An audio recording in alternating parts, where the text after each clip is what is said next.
We are anonymous. We are legion. We do not forgive. We do not forget. Expect us.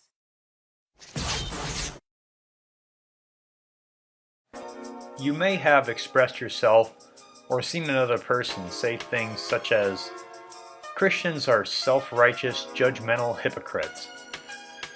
The statement has truth to it, but also falsehood. First, I think it's good to define the words in the prior statement. Sadly, people misuse words, use later modified definitions, or just make up definitions that suit their own purposes. First of all, we should ask, what is a Christian? The word Christian was invented to describe people who learned and attempted to live the teachings of Jesus the Christ. So if a person does not strive to follow Jesus' teaching, they are not a Christian. They may be saved, but they are not a Christian. So being a Christian is not based on what one believes, but on what one does. When it comes to being self-righteous, defining this phrase is difficult and open to opinion. Webster's dictionary defines righteous as morally justified. If we put that together with self, it could mean one morally justified according to their opinion, or the first thought that I had was a righteousness that comes from one's own labor. This is certainly not why Christians are referred to as righteous. For example, the Apostle Paul said the following about some Israelites. Since they did not know the righteousness of God and sought to establish their own righteousness, they did not submit to God's righteousness. The only reason Christians are righteous is because God gave them His own perfect righteousness as a gift.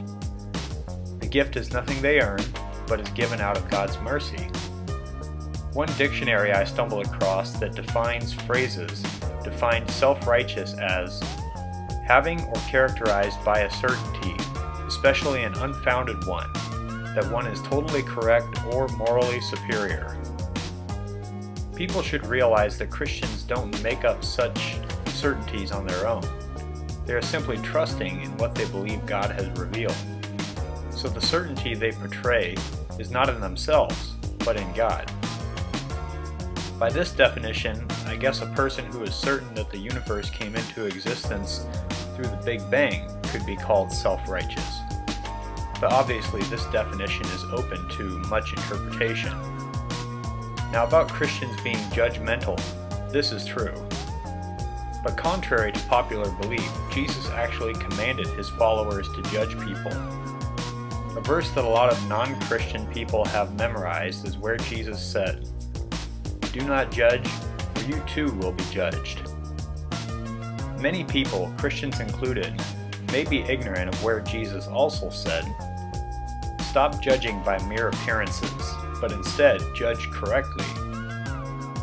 This verse shows us that the judging Jesus was against was judging by appearance, and if people read the verse following Matthew 7:1, they would see Jesus was speaking of hypocritical judgment.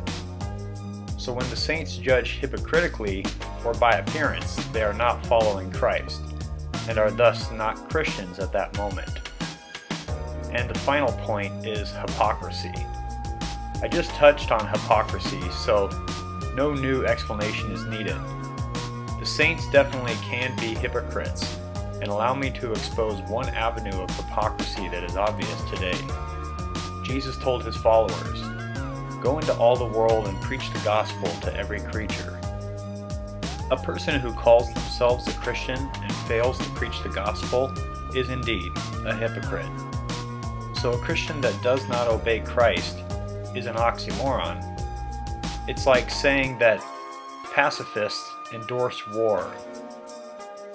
Those who have been saved have the same problems as the unsaved and are no better, just better off. The only reason they are better off is because they have humbled themselves before God and accepted His gift of salvation.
when a man stands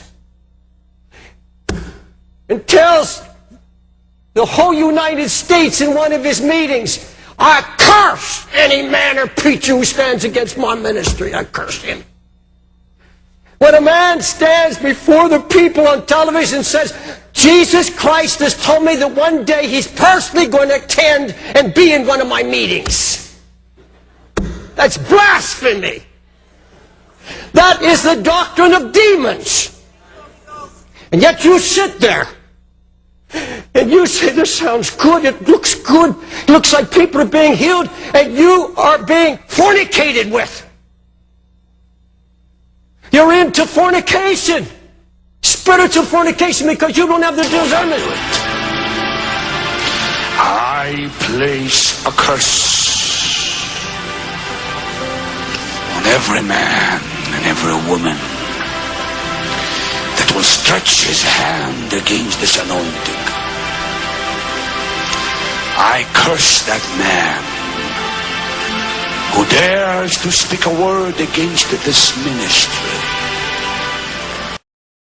Right here. And she said, tell your husband that Jesus is going to physically appear in his meetings. I'm expecting to see, I'm telling you that, I feel it's going to happen. I know deep in my soul something supernatural is going to happen in Nairobi, Kenya. I may very well come back, we may very well come back with footage of Jesus on the platform.